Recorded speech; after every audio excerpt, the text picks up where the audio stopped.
You actually expected them to show up? That's the real tragedy here, Lucas said, leaning against the velvet-draped pillars of the gala hall. He didn't look at the stage where my name was etched into the program. He looked at his gold watch, then back at the empty row of chairs at the very front. My father is at the club, and my mother is hosting her charity committee. They didn't forget, if that's the lie you're trying to tell yourself. They prioritized. There's a difference. I adjusted my tie, the silk feeling like a noose. The ballroom was a sea of black ties and shimmering gowns, a room full of the most influential people in the city, all gathered for the unveiling of the venture I had spent 3 years building in total secrecy. But the 3 seats in the front row, the seats labeled with our family name, stayed stubbornly, hauntingly empty. I sent the car for them, I said, my voice sounding distant even to my own ears. The driver said the gate was locked. Lucas let out a short, jagged laugh, the kind that held no humor. He took a long sip of his champagne, his eyes scanning the room with a hunger for a status he hadn't earned. The gate was locked because Vivian told them you were just playing office again. She told them this was some vanity project, a little hobby to make you feel important. Honestly, they were relieved.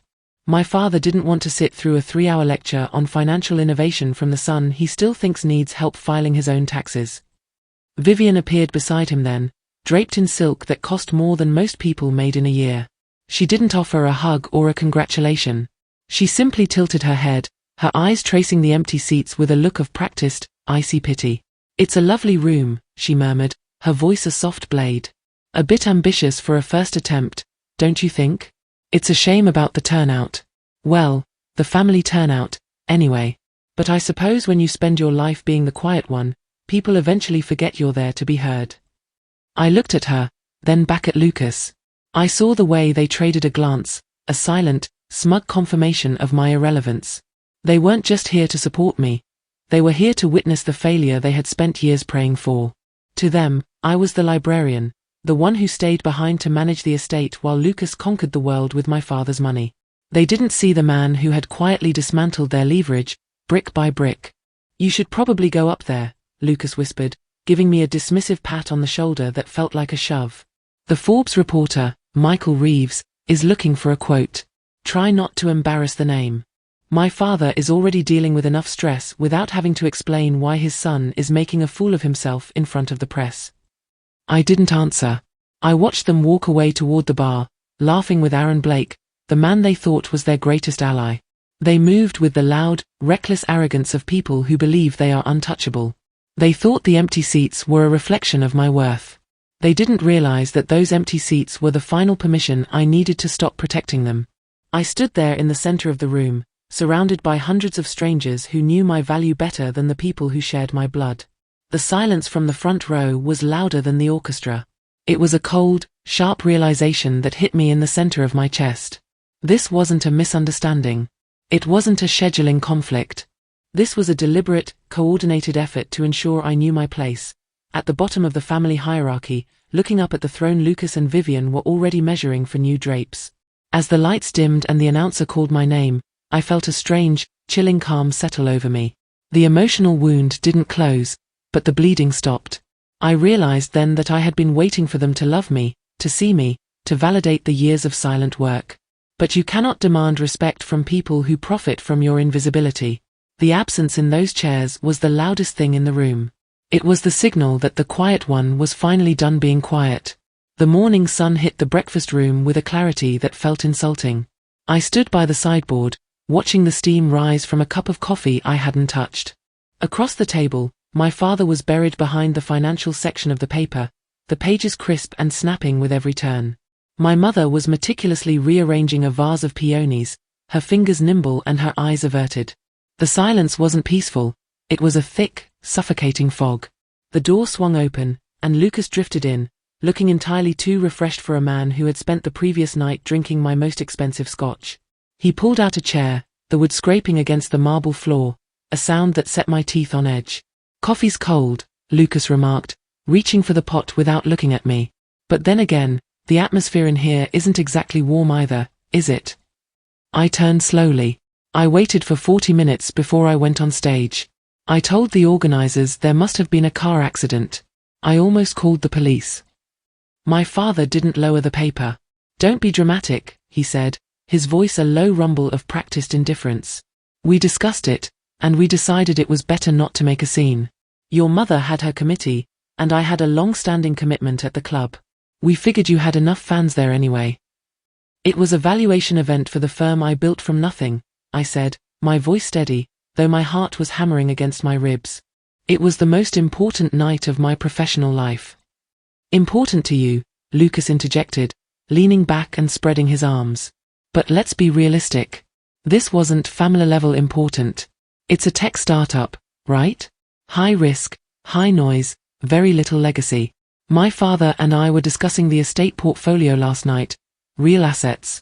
That's where the family focus needs to be. You're always so busy with your projects that you forget what actually keeps the lights on in this house.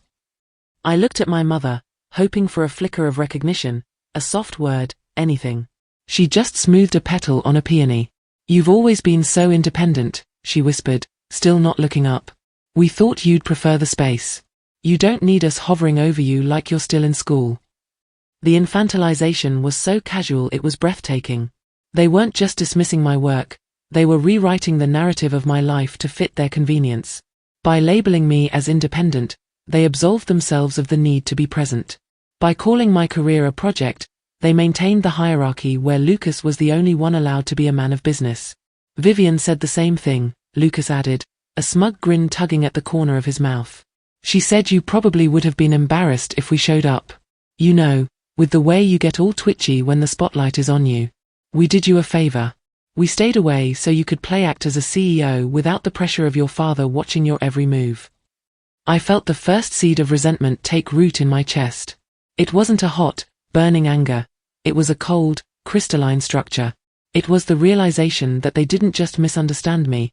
They relied on me being less than them. They needed me to be the quiet one, the hobbyist, the ghost in the attic of their grand ambitions. I see, I said. I walked over to the table and picked up my cold coffee. It was a practical decision. For the family. Exactly, my father said, finally folding the paper. He looked at me then, but his eyes were vacant, already moving on to the next task on his calendar. Glad you understand. Now, Lucas and I have a meeting with Aaron Blake at 11. It's regarding the merger. Why don't you take the day off? Go for a walk. You look tired. I watched them exchange a look, the same look from the gala. It was the look of two predators who had successfully convinced the third that he was merely a scavenger. They thought they had minimized me back into my box. They didn't notice that I wasn't hurt anymore. I was observing. I was documenting. I turned and walked out of the room, leaving the coffee on the table. As I climbed the stairs to my office, I felt the distance growing. Every step was a mile. Every breath was a wall. I wasn't part of their family-level priorities anymore, and for the first time in my life, that didn't feel like a loss. It felt like an opening. The hallway was lined with mahogany frames, a gallery of a family history that seemed to have been edited by a biased historian. As I walked toward my study, I passed the photo of Lucas at his graduation, my father's arm draped over his shoulder like a conqueror claiming a prize. Next to it was a photo of Lucas's first deal, and then his wedding to Vivian. My own milestones were absent from the walls. My degrees were tucked away in a leather portfolio in the bottom drawer of my desk. My awards were glass weights holding down stacks of research. It wasn't a mistake. It was a curation. I sat at my desk and opened my laptop, the blue light reflecting off the dark wood. I began a new folder, labeling it simply, * the portfolio star. I wasn't looking at my own assets anymore. I was looking at theirs. 4 years, I had quietly managed the back end of the estate, fixing the leaks, both the literal ones in the roof and the metaphorical ones in the bank accounts, that Lucas's bold investments created. I remembered when I was 24 and had completed my first major market analysis. I had brought it to the dinner table, my heart racing, thinking it would finally be the bridge between me and my father. That's a lot of numbers for a Tuesday, my father had said, barely glancing at the charts before handing them back. Why don't you let Lucas handle the strategy? He has the feel for the street. You just make sure the property taxes are filed on time. That's your strength, the details. I realized now, with the cold clarity of a man who had stopped seeking warmth, that the details were exactly what would destroy them. Lucas had the feel, but I had the data. Vivian knocked softly on the open door, though she didn't wait for an invitation before stepping inside. She moved through the room like she was already measuring it for a guest suite. She picked up a small, silver clock on my mantel, a gift from my grandfather, and turned it over in her hands. "You know," she said, her voice airy and light, "Lucas is worried about you. He thinks you're brooding. This obsession with your firm. It's making the holidays very awkward. My mother and my father just want everyone to be on the same page. And that page is Lucas's expansion plan." "I'm not brooding, Vivian," I said, my fingers never leaving the keyboard. "I'm working." "Are you?" She set the clock down, but not in the same place she found it. She placed it a few inches to the left, a tiny, territorial displacement. "Lucas is meeting with the bank tomorrow. He's putting the East acreage up as collateral for the new venture. It's a family asset, so naturally, he assumed you wouldn't mind. You don't really use that land anyway, do you? Just for those long, lonely walks." I paused. The East acreage wasn't just land. It was the foundation of the estate's liquidity. To use it as collateral for one of Lucas's high-risk expansion plans was more than reckless, it was suicidal. In the past, I would have stood up.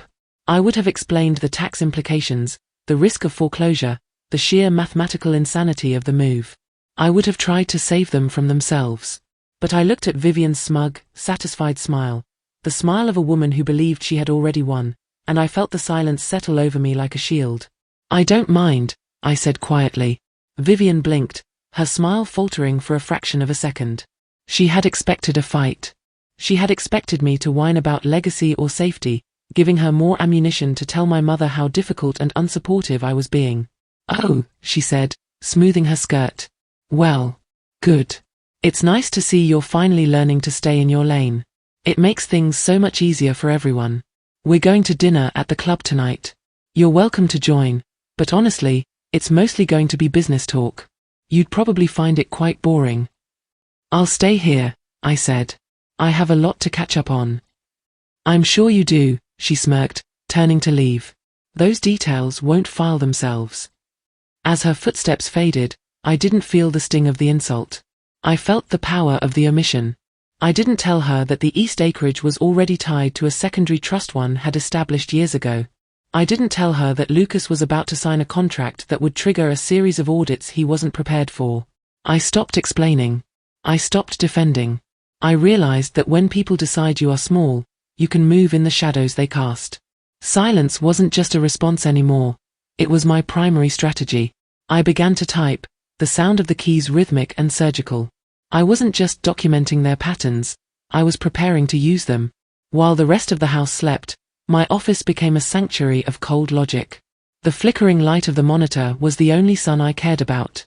I had stopped attending the Sunday brunches where my father would pontificate about the family's rising tide, while Lucas nodded like a bobblehead. I had stopped correcting their misconceptions about my hobby. Instead, I built. The contrast between the loud, fragile arrogance of the main house and the quiet, solid growth of my firm was becoming a chasm. I wasn't fueled by the heat of revenge. I was fueled by the cooling of my own expectations. I wasn't trying to tear them down. I was simply building a world where their ability to hurt me was mathematically impossible. I picked up the phone at 11 p.m. Aaron Blake answered on the first ring. "I've been looking at the projections you sent over, especially the proprietary ledger," Aaron said. His voice was a stark contrast to my brother's. It was calm, measured, and stripped of ego. "Your family has no idea you're the one holding the majority share in the holding company that just acquired their primary lender, do they?" "None," I replied, leaning back and looking out at the dark expanse of the East acreage. "To them, I am still the person who can't be trusted with the estate's car insurance. Lucas is currently trying to use that land as collateral for a venture that doesn't exist. He's signing papers for a ghost." "It's a dangerous game," Aaron noted, though there was a note of genuine respect in his tone. "Most men in your position would have shouted it from the rooftops by now. They would have walked into that dining room and thrown the contracts on the table just to see the look on their faces." "That's what Lucas would do," I said. "And that's why Lucas will lose. Documentation over confrontation, Aaron. If I tell them now, they'll find a way to make it my fault. They'll use guilt, or family duty, or my mother's tears to claw back what I've built. But if I wait, if I let them finish the narrative they've written for me, the math does the work for me." You have more patience than anyone I've ever met, Aaron said. The Forbes piece is moving forward. Michael Reeves wants to know if you're ready for the accidental reveal. He's already smelling blood with Lucas's firm. He knows the numbers don't add up on their side. Not yet, I said. Let them feel powerful a little longer. Silence builds more than noise ever could. We hung up, and I returned to the spreadsheets. I spent the next 4 hours documenting every loan my father had given Lucas from the estate's core trust, loans that were never intended to be paid back. I saved the emails where Lucas mocked my lack of business acumen while simultaneously asking the estate manager, me, to cover his personal credit line just for a few days.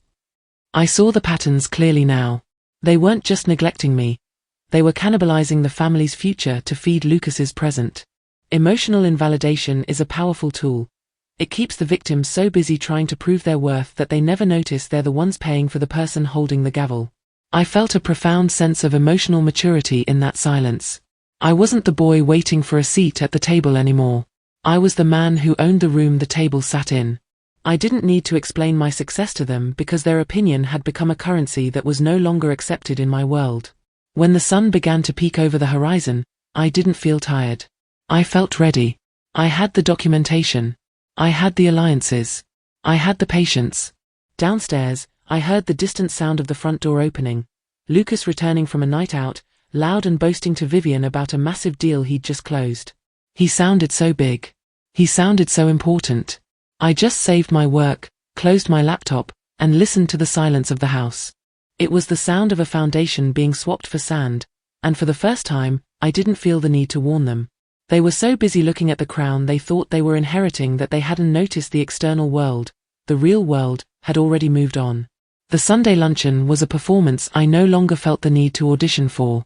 The silver was polished to a blinding sheen, and the air smelled of rosemary and expensive wine, but the atmosphere was as cold as a morgue.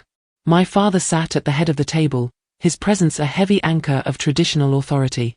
To his right, Lucas was mid-sentence, his gestures wide and erratic, the movements of a man who believed the world owed him its undivided attention. It's about brand synergy, Dad, Lucas said, stabbing a piece of roast beef.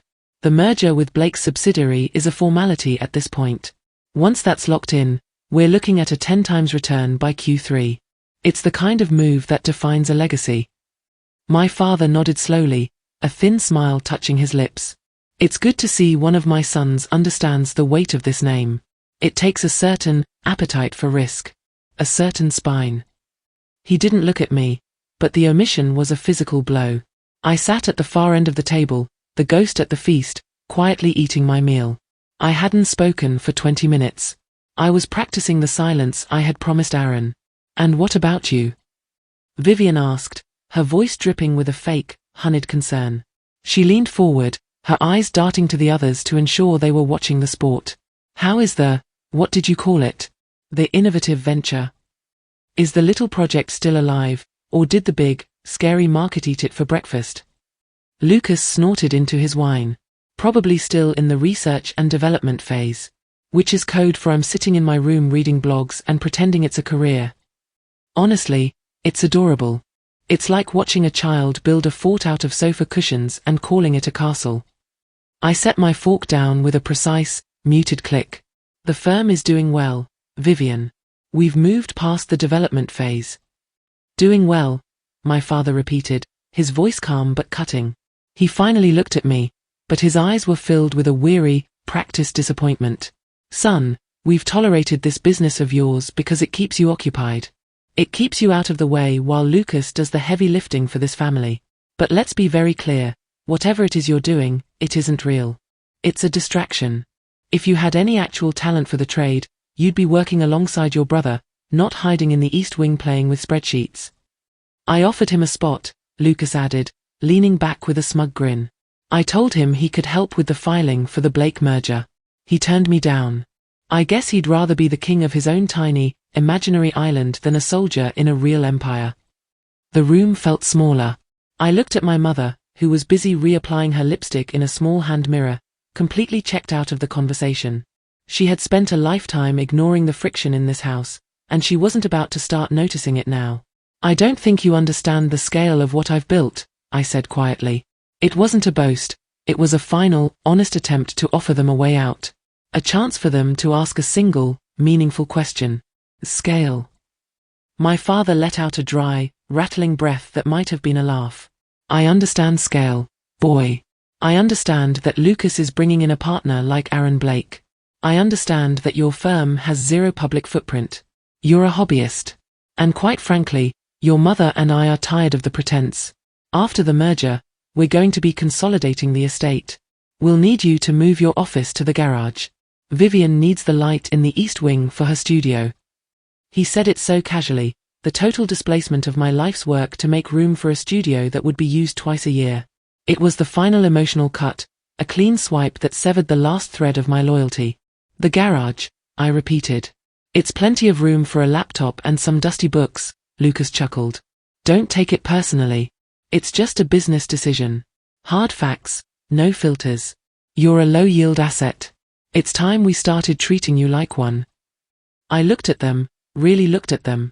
I saw the entitlement of a brother who was drowning in debt he didn't understand, a father who was blinded by a legacy that was already rotting, and a woman who valued the light in a room more than the person standing in it. I realized in that moment that they would never ask. They would never seek to know me.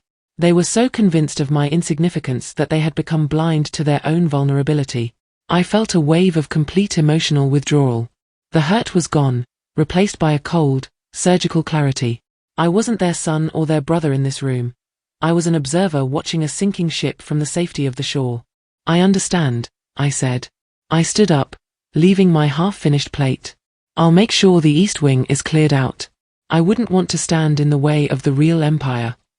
As I walked out, I heard Vivian whisper something about my moodiness and Lucas laugh. I didn't turn back. I didn't feel the need to defend myself. The silence was no longer a burden, it was a weapon. They had just told me exactly where I stood in their world, and in doing so, they had given me permission to show them exactly where they stood in mine. The move to the garage was a quiet affair. I didn't complain, and I didn't ask for help. I carried my own monitors, my encrypted servers, and my journals through the gravel path while Lucas and Vivian watched from the terrace, sipping mimosas. They looked like royalty surveying a peasant. I looked like a man taking out the trash. But inside those boxes was the digital architecture of a firm that had quietly outgrown the family's entire net worth. I had just finished setting up my desk between a lawnmower and a stack of winter tires when my phone buzzed. It was an unsaved number with a Manhattan area code. "This is Michael Reeves," the voice said. It was a voice that sounded like expensive leather and old money, the kind of voice that only calls you when you've either made it or you're about to be unmade. "I'm the senior editor at Forbes. I'm calling regarding the shadow equity profile we've been developing. Am I speaking with the principal founder?" I took a breath, the smell of gasoline and damp concrete filling my lungs. "You are," I said, my voice as level as a horizon line. "We've finished the cross-referencing on the Blake merger," Reeves continued. I could hear the scratching of a pen on the other end. "It's a fascinating story, really. Everyone in the valley is looking at Lucas and your father as the faces of this legacy, but the paper trail for the acquisition capital leads directly to your private holdings. My sources at the firm say Aaron Blake doesn't even take a meeting these days without your sign-off. Is that accurate?" I looked out the small, grimy window of the garage. On the terrace, Lucas was laughing loudly at something Vivian had said, throwing his head back in a display of unearned confidence.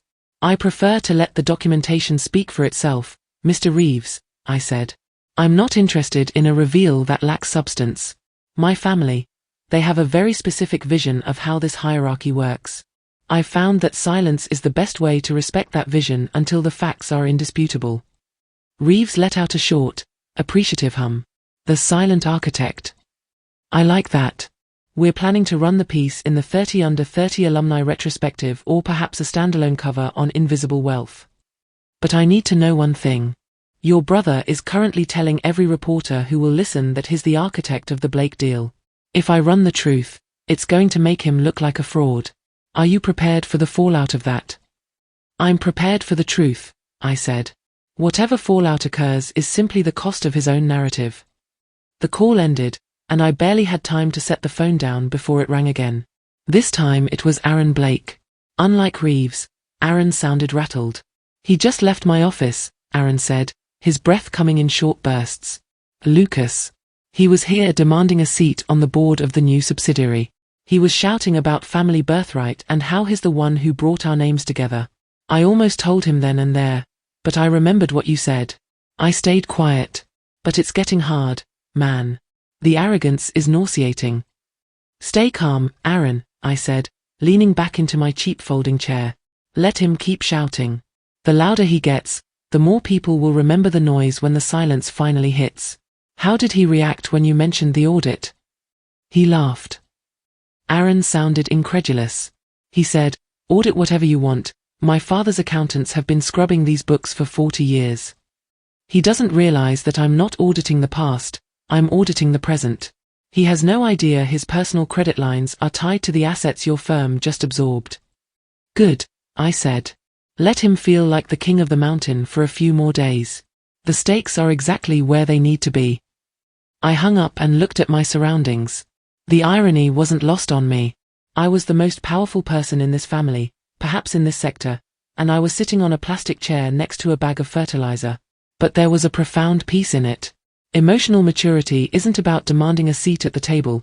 It's about knowing you own the building the table is in and not needing to mention it. The public recognition was coming. I could feel it like a change in the barometric pressure before a storm. Lucas and Vivian thought they had won because they had dismissed me to the garage. They thought the game was over. They didn't realize that in my world, the garage was where the best companies in history were born. And very soon, the world would know that while Lucas was playing the role of the son, I had been busy becoming the master. I woke up at 5 a.m., not to an alarm, but to the persistent, rhythmic vibration of my phone against the plywood desk. In the quiet of the garage, the sound was magnified, a digital heartbeat in the dark. I didn't reach for it immediately. I sat up, pulled on a sweater to ward off the morning chill, and watched the grey light filter through the high, dirty windows. When I finally picked up the device, the screen was a blur of notifications. I didn't check my messages. I opened a browser and went straight to the Forbes homepage. There it was. It wasn't a sidebar or a footnote. The headline was stark, set in a bold, authoritative font that seemed to vibrate with its own gravity. Asterisk the invisible architect, how the silent son of the Sterling estate built a $92 million empire in the shadows. Asterisk I scrolled slowly. Michael Reeves had been surgical. He didn't just list the numbers, he told a story of silent intelligence versus hereditary noise. The article detailed the acquisition of the holding companies, the proprietary algorithms I had developed, and the fact that my firm now held the debt, and therefore the leash, on the very legacy my father and Lucas were desperately trying to expand. The valuation was laid out in a clean, undeniable infographic. Asterisk asterisk $92,000,000 asterisk asterisk I saw my own face in the lead photo, a candid shot Reeves's photographer had snapped weeks ago while I was walking through the city. I looked calm, focused, and entirely separate from the world of gala dinners and country club posturing. Below it, the article mentioned Lucas, but only as a cautionary contrast, a man who was publicly touting a merger that was actually a structured bailout funded by his own brother. I felt a strange, hollow sense of peace. There was no rush of adrenaline, no urge to run into the main house and scream the news. I just felt seen. For the first time in 30 years, the documentation had overridden the family narrative. The world now saw what my family had spent a lifetime refusing to acknowledge. I went back to my emails. Aaron Blake had sent a single line at 4:45 a.m. Asterisk the gates are open. God help them. Asterisk. By 7 a.m., the story was trending on LinkedIn and Twitter. Financial analysts were dissecting my patient capital strategy. To the world, I was a genius of restraint. To the people 300 feet away in the main house, I was still the ghost who needed to move his boxes for a painting studio. I walked out of the garage and stood on the lawn. The house looked different in the morning light, smaller, somehow. The grand columns and the sweeping drive felt like the set of a play that had just been cancelled. I knew they hadn't seen it yet. My father still took the physical newspaper, and Lucas never woke up before 10 unless he had a tea time. I sat on a stone bench near the rose garden and waited. I didn't have a plan to reveal it. I didn't need one. When you build something that large, the gravity of it eventually pulls everyone into its orbit. You don't have to throw the rock, you just have to wait for the ripples to reach the shore. Online, the traction was building into a mountain. I saw a post from a major tech influencer titled, Asterisk why the quiet one in the room is usually the one who owns it. The comments were filled with people sharing stories of being overlooked by their own families, of being the details person while the loud talkers took the credit. I had inadvertently become a symbol for a silent majority. I checked the time. 7:45 a.m. Inside the house, the light in the kitchen flickered on. My mother would be starting the kettle. My father would be looking for his reading glasses. In a few minutes, someone, a friend, a colleague, or perhaps just a Google alert, would send a link that would shatter the curated glasshouse they lived in. I stayed on the bench, my hands in my pockets, watching a hawk circle high above the east acreage. I felt a profound sense of closure. The article was the silent explosion I had spent years preparing for. It didn't need fire, and it didn't need shouting. It was just a set of facts that were now public property. The connection was finally made. The world saw me. And soon, the family would have no choice but to see the world.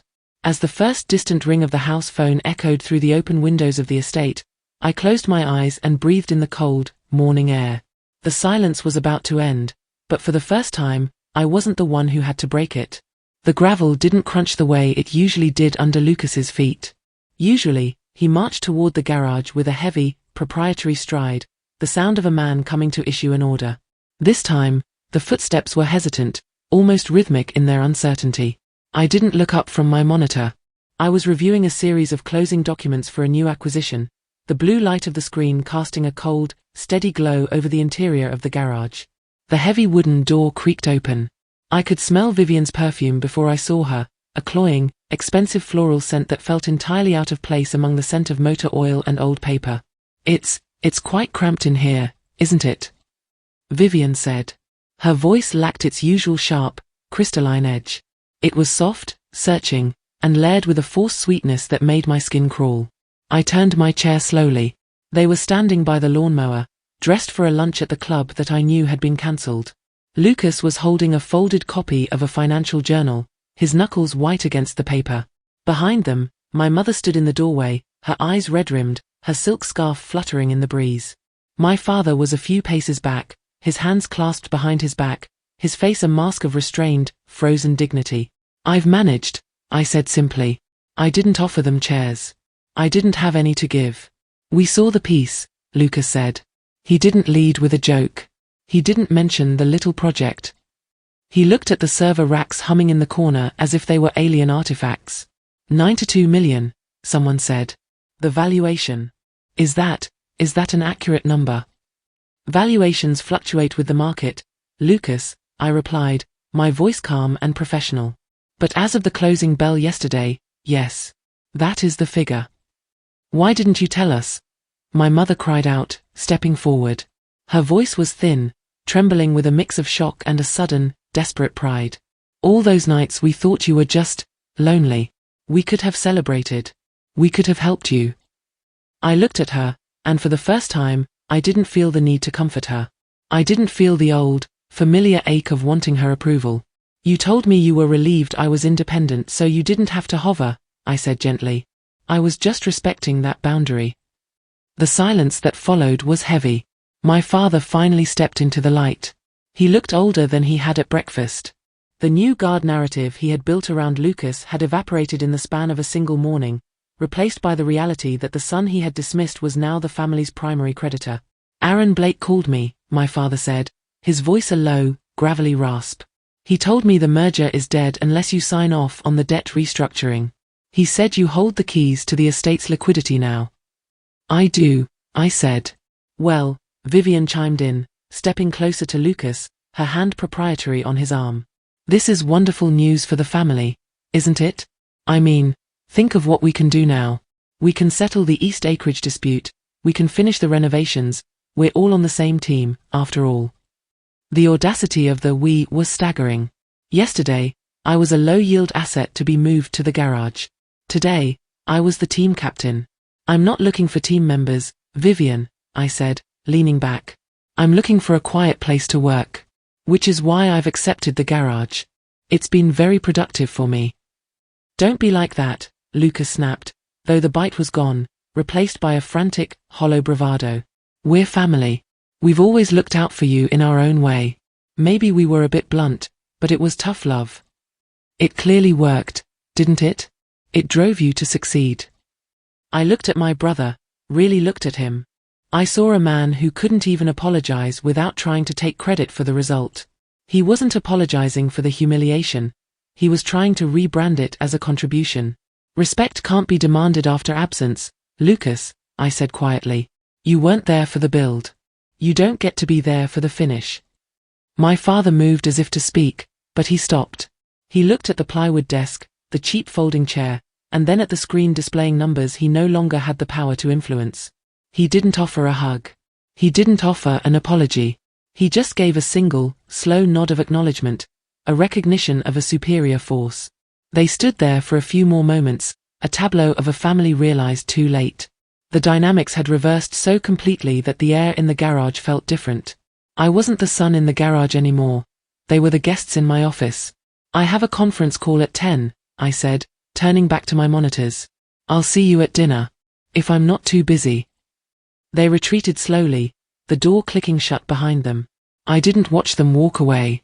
I didn't feel a rush of triumph. I just felt the immense, quiet power of the truth. The contrast was complete. They had come looking for a way back into my world, but they had found that the door they had closed so loudly was one I had decided to leave locked. The house was illuminated like a beacon when I finally walked toward it at midnight. I didn't enter through the service entrance this time. I used the front door. The heavy oak swung open on silent hinges, revealing Lucas sitting alone in the darkened library. He wasn't drinking scotch this time. He was sitting with a mountain of legal folders spread across the coffee table, his face pale in the glow of a single lamp. He looked up as I entered, his eyes searching mine for a flicker of the old brother, the one who would fold under the weight of family guilt. I've been going over the Blake contracts, he said, his voice hollow. If you don't sign the waiver for the secondary trust, the estate loses the leverage on the development project. We'll be underwater by next month. I need you to authorize the transfer, just as a bridge. I didn't sit down. I stood by the fireplace, my hands in my pockets. I've already reviewed the numbers, Lucas. The bridge you're asking for isn't a bridge, it's a sinkhole. The development project was fundamentally flawed from the first quarter. I'm not signing the waiver. Lucas stood up, his chair scraping the floor with that familiar, grating sound. But the aggression was gone. It was replaced by a desperate, frantic energy. You don't understand. If that fails, my reputation at the firm is gone. My father's standing at the club, the legacy, it all hinges on this. You have the capital. You have 92 million reasons to fix this for us. It's just a signature. No, I said. The word wasn't loud. It wasn't a shout. It was a soft, firm boundary. I'm choosing option C. Lucas blinked. Option C? What are you talking about? Option A was to let you fail and watch the house burn down out of spite, I said, my voice steady and clinical. Option B was to bail you out and return to the status quo, where I pay for the privilege of being ignored. Option C is different. Option C is where I maintain the estate's core assets for my father and my mother, but I let your personal ventures reach their natural conclusion. I'm not hostile, Lucas. I'm just no longer a participant in your delusions. You're killing me, he whispered, leaning against the desk. You're effectively firing me from the family business. You were never in the family business, I replied. You were in the business of yourself. I spent 5 years documenting your decisions while you spent 5 years documenting my perceived failures. This isn't revenge. This is just the math catching up to the narrative. Vivian appeared at the top of the stairs, her silk robe shimmering in the dim light. She didn't say a word. She just watched us, her face stripped of the smug pity that had defined our every interaction. She saw the shift. She saw that the ghost was the only person in the room with solid ground beneath his feet. I'll ensure the house stays in the family name, I said, looking toward the stairs and then back to Lucas. My mother and my father will be taken care of. Their medical bills, their comfort, that's non-negotiable. But the expansion, the mergers, the new guard, that ends tonight. I'm not funding the noise anymore. Lucas looked at the folders on the table, then at me. For the first time in his life, he seemed to realize that his loud, reckless arrogance had no currency here. He had spent his life demanding control, only to realize that control is built, not inherited. He looked smaller than I had ever seen him. You're really just going to let it happen? He asked, a final, weak attempt at a guilt trip. After everything. After everything, I agreed. I'm going to go to bed now. I have a long day tomorrow. Aaron and I are finalizing the new foundation. It's focused on transparency and sustainable growth. Everything this house hasn't been for a long time. I walked past him toward the stairs. I didn't feel a surge of adrenaline. I didn't feel the need to deliver a cinematic monologue about my pain. The closure was in the choice. By refusing to engage in the drama, I had effectively ended it. I had denied them access to my resources without a single moment of hostility. As I reached the landing, I heard the sound of a single folder being closed in the library below. It was the sound of a man realizing the game was over. I didn't look back. I went to my room, closed the door, and for the first time in a decade, the silence of the house didn't feel like an insult. It felt like a clean slate. The world was watching the silent sun, but inside these walls, the only thing that mattered was that the noise had finally stopped. The estate was quiet on my final morning. Not the heavy, pressurized silence of things left unsaid, but the light, airy stillness of a house that had finally exhaled. I stood on the porch, my bags packed, not with the desperation of someone being evicted, but with the intentionality of someone moving toward a better light. My phone buzzed in my pocket. It was a text from my father. He was likely sitting in the dining room just a few yards away, yet the distance between us had grown too vast for a face-to-face conversation. I opened it. I've spent 40 years looking for a successor. It read. It turns out I was looking at the wrong son because he was the only one making noise. I am sorry it took a magazine cover for me to see my own house. I looked at the words until they blurred. It was the apology I had craved for a lifetime, yet now that it had arrived, it felt small. It was heavy with the weight of years lost, but it was also late. There is a specific kind of grief in receiving what you needed only after you've learned to live without it. I didn't reply. I didn't need to. The documentation was finished, and the ledgers were balanced. As I drove down the long, winding driveway of the estate, passing the east acreage that was now legally protected from Lucas's reach, I felt the finality of the chapter. My brother and Vivian would stay in the house, maintaining a ghost of the life they once led, supported by a trust one controlled but they could no longer touch. We were no longer a hierarchy. We were a set of independent orbits. I pulled over at the gate one last time and looked back at the stone chimneys. People often think revenge is a loud, explosive event, a moment of public shaming or a dramatic downfall. But true revenge, the kind that lasts, is simply the quiet, undeniable proof of your own worth.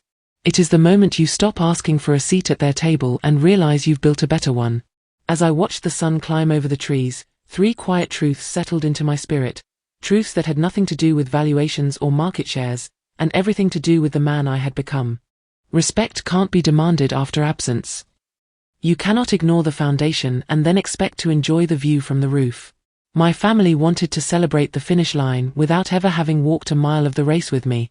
I learned that true loyalty is forged in the quiet, difficult years of the build, not in the bright lights of the result.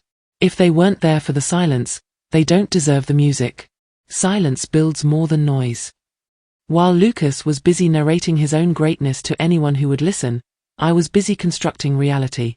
Noise is a distraction. It is often the mask worn by those who are afraid they aren't enough. Silence, however, is leverage. It allows you to observe, to document, and to grow without the interference of other people's limited expectations. Some doors close so better rooms can exist. For years, I fought to stay in that house, to be seen in those rooms, and to be loved by those people. I thought the closing of their hearts was my failure. I realize now that their rejection was my liberation. By being pushed to the garage, I was given the space to build an empire. By being dismissed, I was given the freedom to define myself. Some doors don't close to lock you out, they close to keep you from staying in a room that has grown too small for your potential. I put the car in gear and pulled onto the main road. The silent sun was gone, and the invisible architect was moving into the sun. I didn't feel bitterness, and I didn't feel a need for a victory lap. I just felt clarity. The world is full of loud people fighting for a legacy they didn't earn, but the future belongs to those who are quiet enough to hear the truth and patient enough to document it. I drove away, leaving the shadows behind. The story wasn't about the $92 million. It was about the moment I realized that the only person who ever needed to believe in me was the one staring back in the rearview mirror. And he was finally, perfectly, at peace.